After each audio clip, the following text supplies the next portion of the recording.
Hey, thanks for tuning in. Another edition of Dolphins Today starts right now. Let's get right into it. Lots of free agent rumors and what the Dolphins should do, both internally and externally. A new ESPN article out there suggesting that perhaps Jadeveon Clowney would be a great fit in Miami.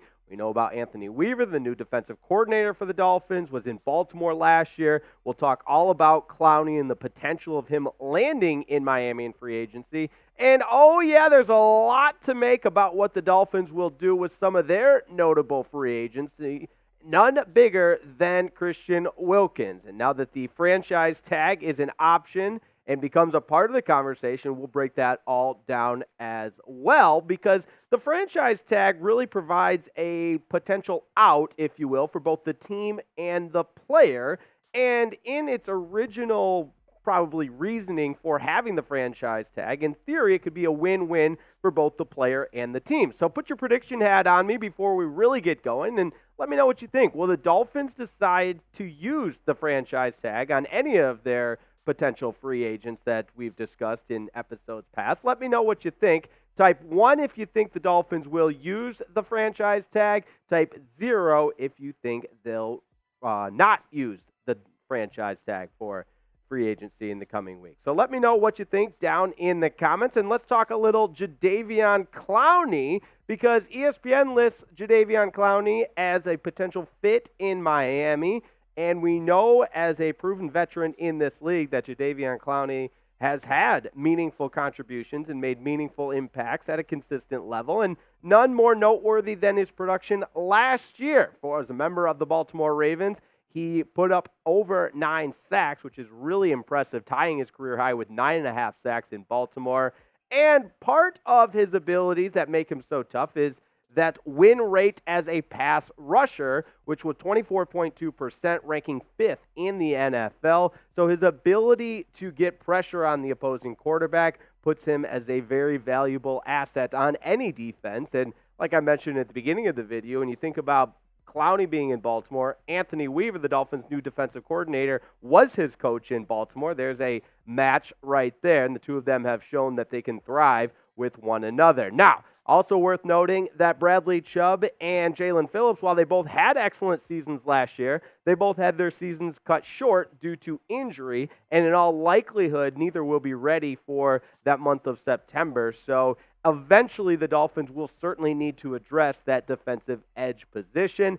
And last but certainly not least, you look at what Jadeveon Clowney has meant in the NFL the last couple of years. He's been a one-year contract guy, and he'll probably continue to ride that out through the remaining years of his career. So a team-friendly one-year deal may be on the docket for Jadeveon Clowney. Now, when you look at that depth chart, as I mentioned, Jalen Phillips, Bradley Chubb, both excelled last year with breakout years, and can't forget about Andrew Van Ginkel's production. The three of them put together one of the better edge rushing rooms you will see in all of football, but there's a lot of question marks given the injury. Jalen Phillips, blown Achilles, Bradley Chubb, torn ACL, and Andrew Van Ginkel even missed Week 18 was injured in Week 18 and missed the playoff game, and he's a free agent. So a lot of question marks, meaning shifting the focus to Jadeveon Clowney as a free agent makes a lot of sense.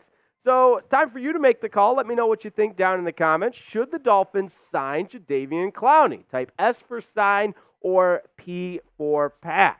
Let me know down in the comments. It's our pinned comment today, so if YouTube hits you with that ad break, not to worry. Just let me know what you think down in the comments.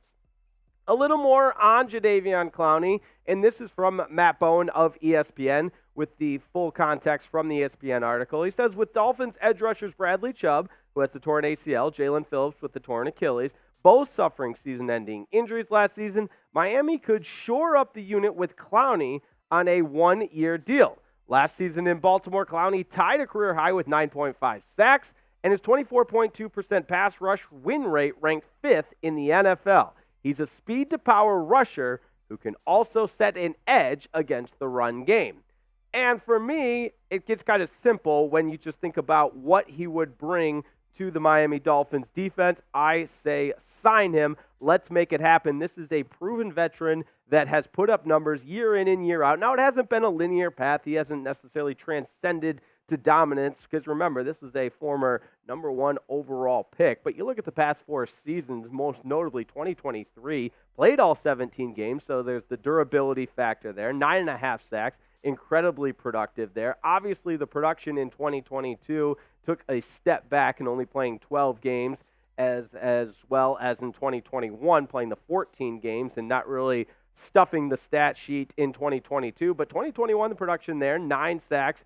And in 2020, again, it was another down year. So kind of a roller coaster. Hasn't exactly been the model of consistency, but I think when you pair him with Anthony Weaver, based on, maybe it is recency bias, but the most recent sample size being 2023, he had a breakout year, and as the ESPN article mentions, could really help solidify that Dolphins edge rusher room with a team-friendly 1-year deal. So I think it makes a lot of sense. But the second part of that equation is you got to free up some cap space, and that's exactly what we're going to talk about next, is how the Dolphins can free up some cap space to make this a reality. But first, I want to tell you about today's sponsor, because today's show wouldn't be possible without Game Time and the Game Time app. Now, you guys know I'm a huge fan of the Game Time app, and I do a lot of attending live events, whether that's football games, basketball, baseball, MLB, you know the season's coming right up. We got the NBA, NHL season going on right now. Whatever it is, and don't forget about concerts, comedy shows, anything fun, use the Game Time app. You simply download the Game Time app, use that promo code FINSCHAT for $20 off for first-time users, and that's when the fun begins. It unlocks an entire world of possibilities, I should say, and all you got to do is download the Game Time app, use that promo code FINSCHAT, and with Game Time, you can rest assured you're getting the lowest price guaranteed. That's right. That's music to my ears, music to your ears. Lowest price guaranteed, even last-minute tickets, because Game Time specializes in last-minute tickets. But all you need to know is it's the only ticketing app you'll ever need. So download the Game Time app. Terms do apply. Use that promo code FINSCHAT for $20 off. And oh yeah, we love you and we care about you. So we'll put that link right in the comments of today's video. Now, how do we make this signing of Jadeveon Clowney even possible? Because I read all the comments, you know it, I know it. The Dolphins are in the worst cap space in all of the NFL, Jake. You're an idiot. You can't possibly think the Dolphins are going to make any moves. Well, here are some simple steps to free up some cap space, and if I know them, the Dolphins front office and Chris Grier certainly know them. First of all, a new deal for Tua Tagovailoa. And look at some of our past videos because we break this down in great detail. But obviously, Tua has his 5th-year option of his rookie contract that he can play on, but that'd be about a $23.2 million hit to the cap, whereas if you restructure it, that goes down to about $10 million. So voila, just like that. It's magic, people. Just like that, $13 million is freed up. Now, I've been telling you this for weeks, and I'll say it until I'm blue in the face, but you got to cut Emmanuel Ogbah. Highest base salary on the Dolphins, played less than 20% of the snaps defensively, didn't really fit in, and really fell when the rest of the defensive edge rushers really rose to the occasion. So cut Emmanuel Ogbah, and while we're at it, let's go ahead and cut Xavier Howard. The more I look at this one, another really highly paid player that is likely to refuse a pay cut, which is fine. You're worth what anyone will pay you, but I think the Dolphins would be better suited to cut Xavier Howard, and he can test his value elsewhere. But by cutting both Emmanuel Ogbah and Xavier Howard, we're looking at another $23 million of cap space that is saved. So look at that, just like that, 13 plus 23. Oh man, 36 million saved, just like that. Chris Grier, I'm available. If you need any help, just give me a call, or tune in to Dolphins Today, because this is really easy stuff. Now, let's go ahead and restructure Tyreek Hill's deal as well. And this one's kind of interesting because remember when Tyreek Hill said he might even consider retiring after 2025. So a lot of the Dolphins, and really for Tyreek too, putting some of that money in the back half of his contract to free up some time and some cap space now makes a lot of sense.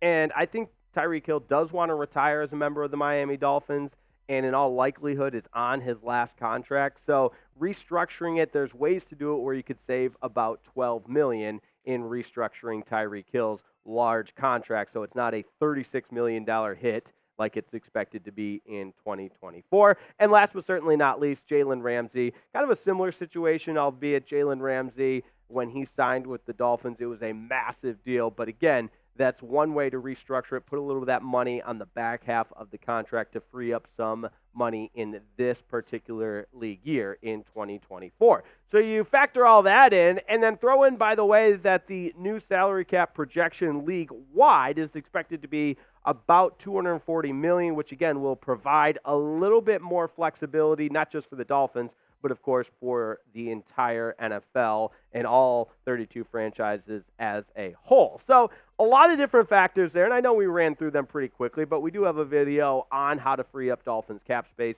on the channel if you want to check that out. But the possibility remains the same that this can happen. You can sign Jadeveon Clowney. There's ways to go about it, and I hope the Dolphins do it.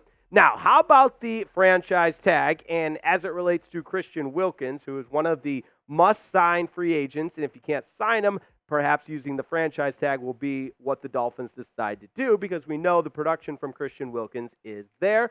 But just as a review or refresher or just kind of a general knowledge on the franchise tag, I think it's important for all of us to know exactly what that means when we reference it. So here's a lengthy explanation that will kind of summarize. The franchise or transition tag is employed by teams to limit the mobility of one of its upcoming free agents, can be restricted or unrestricted. Each team is allowed to use one tag per offseason. Teams can use this designation from the 22nd day preceding the new league year, so February 22nd, until 4 p.m. Eastern on the 8th day preceding the new league year. A little bit more on this. The window this year has set to be open from February 21st to March 7th. Each of the different tags, non-exclusive, exclusive, transition, can be withdrawn by the team at any time before the player signs it. However, the tenders are guaranteed for skill, cap, and injury once signed. A player must sign his tender to be traded to another team. And last but certainly not least, teams and franchise players can sign multi-year extensions until July 17th. The typical deadline is July 15th, unless on a weekend, because July 15th is on a Saturday this year. The deadline is the following Monday. If there's no extension in place by that date, the team and player can only agree to a one-year contract for the current season. So I know there's a lot to break down there, a lot of legal mumbo-jumbo type of stuff, but the bottom line is the franchise tag was set up where a player that's had a great season, maybe the best option is a one-year deal. The player guarantees he gets his money, and the team can continue to have that player for at least one more year moving forward. So when you look at Christian Wilkins, why he's a perfect candidate for the franchise tag, he had a breakout year in 2023. The 9.5 sacks were a career high, 65 tackles, and he had the 10 tackles for loss. And as we say time and time again, he was a vocal leader for the Miami Dolphins and an inspiring member of the locker room, and somebody that Mike McDaniel and the entire coaching staff, you could tell, really values having their presence as a part of the Aqua and Orange. So I want to know from you, do you want Miami to use the franchise tag on Christian Wilkins? Again, that would mean he'd ensure that he'd play for the Dolphins in 2024. Type Y for yes or N for no. A little bit more on Christian Wilkins. Really impressive Pro Football Focus grade as well. 29th best player on the defensive line overall. So some of the stats, maybe they will look like outliers in the sense that, he put up the 9.5 sacks, but at times wasn't always grading out as effective as you might suggest with some of those stats. But that's why Pro Football Focus is just one more barometer, one more measure to really evaluate a player's contributions to any given game. Now, his projected value, 4 years and close to $81 million. So it breaks down to about $20.2 million annually. And that's a lot to pay a defensive tackle. It certainly would put him in that category of elite defensive tackles, which I think Christian Wilkins has shown to be in that category. But maybe the 4-year, $80.9 million isn't something Chris Grier in the front office is ready to invest in yet. That's where the franchise tag becomes another option, because if the Dolphins were, in fact, likely to use that franchise tag on this year, it would result in about $20.9 per season, which is, again, pretty close to what his projected value would be annually. So in a lot of ways, it makes sense for both the player and the organization. Now, you can only use the franchise tag once, which we alluded to, so I don't think this would be the worst idea in the world for both the Dolphins and Christian Wilkins. It would allow the Dolphins to keep him in Miami for one more year. And for Christian Wilkins, he guarantees he gets paid at least for this year. And then when this same conversation happens next year, maybe he tests the market again if he has back-to-back breakout seasons. So let me know what you think. Go ahead and put that prediction hat on. Where will Christian Wilkins be next year? If you think he'll be a member of the Dolphins, go ahead and type MIA. If you think he'll be playing elsewhere, meaning he'll test the market and a team feels he's worth a 4-year or whatever it is, I say 4-year, but a max deal, go ahead and type other, because that's certainly a realistic possibility, plus with the fact that the Dolphins are working through that cap situation as well. There's a lot of unknowns here, and that's why we've got you covered on Dolphins Today, because if and when the Dolphins make a move, we've got you covered from every single angle, covering the aqua and orange the only way we can, the very, very best. And a huge shout out to Jackson Lauderay, my producer today. Make sure you subscribe to the channel because we've got you covered every single day of the NFL offseason, leading up to the draft, leading up through free agency. No matter what happens, we make a video about it here on Dolphins Today. Thanks so much for tuning in, and we'll see you next time on Dolphins Today.